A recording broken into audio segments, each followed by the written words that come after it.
según Mateo capítulo 15, Evangelio según Mateo capítulo 16, perdón, según Mateo capítulo 16, versículo 1 en adelante. Evangelio de Mateo capítulo 16, versículo 1 en adelante.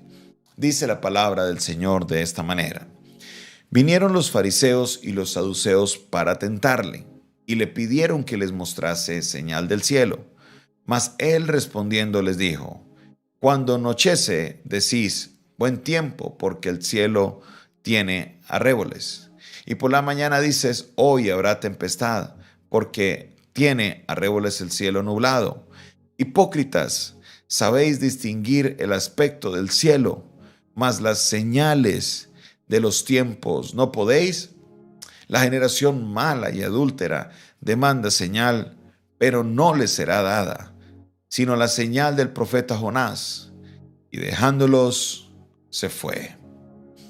Acá Jesús está teniendo una confrontación más con los fariseos, aquellos que siempre estaban buscándole esa caída a Jesús. Tenían problema con él porque de la manera que él enseñaba, la gente le escuchaba. La gente, nos dice la palabra de Dios, que Jesús predicaba como aquella persona que tiene autoridad. Le escuchaban, le seguían, como acabamos de leer el día de ayer. Se iban por el desierto hasta con Jesús 3 días para escuchar la enseñanza. A lo mejor a los fariseos ya les estaban dejando de escuchar y por esa razón tenían este problema. No creían que Jesús fuera y siempre públicamente estaban buscándole la manera de que él cayera, la manera de que él deslizara, la manera en la que él pudiera no responder a una pregunta. Danos una señal, Jesús. Los fariseos y los saduceos se unían. Señor, danos una señal. Entonces Jesús les responde de la siguiente manera. En la noche, si ustedes ven el cielo como rojo, dirán, qué buen tiempo está haciendo. Si a la mañana ven el cielo así, nublado, como rojizo, como de ese color, dicen, hoy habrá lluvia.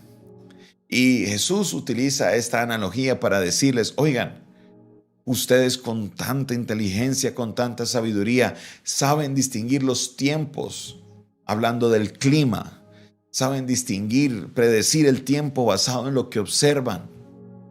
Y viendo lo que yo he hecho, ¿no son capaces de distinguir que este es el tiempo del Mesías? Generación mala y adúltera. La generación mala y adúltera demanda señal, pero sabe que la señal no le será dada, sino la señal del profeta Jonás. El profeta que fue y anunció al pueblo y le dijo, viene juicio de Dios. Eso es todo. Será la única señal que se le dará. Jesús les decía y les acusaba fuertemente porque los fariseos habían visto a los enfermos ser sanos. Los fariseos habían visto cómo los cautivos eran libres. Es más, varias veces trataron de hacer algo por él en el templo porque en el templo, a la vista de todos, hombres y mujeres, eran sanos. Les molestaba, les irritaba que viniera Jesús con esa autoridad y con ese poder a traer un mensaje de salvación, un mensaje de esperanza, un mensaje para que todos aquellos que lo necesitaran pudieran también recibir algo de él. Los fariseos estaban incómodos y muy incómodos y por esa razón atacaban a Jesús. Danos una señal. Como tratando de decir, bueno, si eres Dios, ven, o si tú eres el Hijo de Dios, haznos un milagro. Si eres el Hijo de Dios, como colocando a Jesús en esa situación, y Jesús no cae en esa trampa. Jesús no cae en lo que ellos trataban de hacer. Jesús tenía una sabiduría impresionante y no cae en este círculo de simplemente hacer las cosas para congraciarse con el pueblo o para que el pueblo pudiera ver que él sí le podía responder a los fariseos y a los saduceos. A esta generación, él les dice, demandan ustedes una señal, pero ¿sabe qué? No les será dada. No les será dada señal, no. solamente la señal de Jonás. Y dejándolos, se fue. No siguió en esa conversación con ellos. No era necesario discutir. El pueblo estaba viendo cuál era el templo. Los que andaban con Jesús estaban viendo las señales. Si aún así ellos cerraban su corazón, tenían dureza de corazón, porque buscaban sus propios intereses, porque buscaban lo que ellos querían, entonces ya no era problema de Jesús. Jesús hizo lo posible por demostrarle los tiempos. De aquí podemos ver algo importante en la vida de hoy. ¿Por qué razón? Dos puntos importantes. El primero, hay almas que todavía no han querido aceptar a Cristo y tienen dureza de corazón, como la dureza que tenían los fariseos. Y a pesar de que han visto las señales, Dios les ha respondido, han sido sanados, han visto cómo Dios obra de manera poderosa, aún su corazón sigue resistente a lo que es el mensaje de Jesús. No han abierto su corazón. Y a lo mejor están en este momento diciendo: Jesús, si eres real, dame una señal. Y Jesús les dice: ya ha sido suficiente lo que les he mostrado. ¿Qué más quieren? ¿Qué más quieren? No, no les va a ser dada señal, porque ya la han visto, ya se les ha dado, ya la han observado y aún así siguen incrédulos. No puedes seguir así, debes tomar la determinación y decir: dejo mi incredulidad y me acerco a Jesucristo. También hay un segundo punto importante y es el punto del que quiero enfocarme un poco más. Y es un llamado a la iglesia. Sí, un llamado a la iglesia. Porque gran parte de la iglesia cristiana, está andando sin Jesucristo. Gran parte de la iglesia cristiana está sin Cristo y somos como la sal que no sala, como el azúcar que no endulza.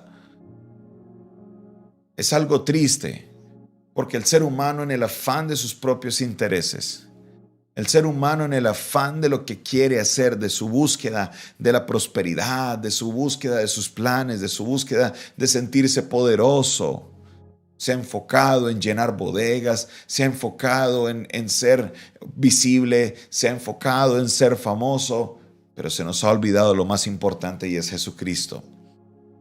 Jesucristo nos dijo ni que todo aquel que quiere ir en pos de Él, que tome su cruz y le siga. Pero no se interponen primero nuestros planes, se interponen primero nuestros intereses y comprometemos nuestros valores, aún lo más importante, que es Jesucristo. No podemos hacer eso, iglesia. No podemos hacer eso para nada. Nosotros debemos tener la sabiduría para entender que la iglesia de Cristo, lo más importante que necesita es a Cristo. No necesita nada más. No necesita ese evangelio de la prosperidad, no necesita ese evangelio que solamente se dedica a evangelizar a los otros cristianos para llenar bodegas, solo para decir que son más grandes o para entrar en guerras personales con otras iglesias. Esto no es el evangelio. El evangelio de Cristo es llevar el mensaje de salvación para que todo aquel que en él crea no se pierda, mas tenga vida eterna. Si vas a hablarle de alguien de tu iglesia, háblale a alguien que no conoce de Cristo. Gánatelo para Cristo. Llévalo a los pies de Cristo. Si quieres evangelizar, acércate a alguien que no conoce de Jesucristo. Si quieres ser próspero, pídele a Dios que te dé, pero también sé buen administrador. Necesitamos cambiar nuestra perspectiva, porque la iglesia de Cristo no puede seguir sin Cristo. Lo más importante en la vida del creyente es Cristo, Cristo, Cristo, Cristo. Y todo lo que se interponga al plan de Cristo será igual a los fariseos y a los saduceos de esta época, que demandaban una señal, a los cuales Jesús les dijo: generación mala y adúltera. Usted y yo debemos entender que Cristo es lo principal en la iglesia, y lo que Él dice, eso se hace. Vivamos conforme a sus mandamientos. Vivamos conforme a lo que Él anhela que nosotros hagamos. Dejemos a un lado nuestros planes personales y sigamos en obediencia a lo que Él tiene preparado para nuestra vida. Gracias, Señor, te damos por tu palabra. Te pedimos perdón en este día, Señor, porque muchas veces nos hemos comportado como esos fariseos y saduceos, que interponían sus intereses a lo que tú querías hacer, oh Jesucristo. En este día, Señor, nos levantamos pidiéndote, Señor, que nos guías y que nos diriges para que siempre podamos, Señor, poner a Cristo en el primer lugar. Padre Celestial, levanto mi voz. Padre Celestial, levanto mi ser en esta hora para que se haga tu voluntad y no la nuestra. En el nombre de Jesús. Amén y amén. Esta fue una producción del Departamento de Comunicaciones del Centro de Fe y Esperanza, la Iglesia de los Altares, un consejo oportuno en un momento de crisis. Se despide de ustedes en esta hora su pastor y amigo Jonathan Castañeda, quien les bendice en esta hora de la mañana. Recuerde, mi amigo y mi hermano, mi amiga y mi hermana, que si esta palabra fue de bendición para su vida, no olvide darle el dedito arriba, el me gusta, no olvide suscribirse a nuestro canal, también comparte este video, comparte este audio. Si quieres aprender más de nuestro ministerio, si quieres enviar una ofrenda para que este ministerio pueda continuar predicando la palabra, envíanos un WhatsApp al 316-617-7888. De nuevo, 316-617-7888. Dios te bendiga. Dios te guarde, que tengas una maravillosa mañana delante de la presencia del Señor. Feliz mañana para todos. Bendiciones.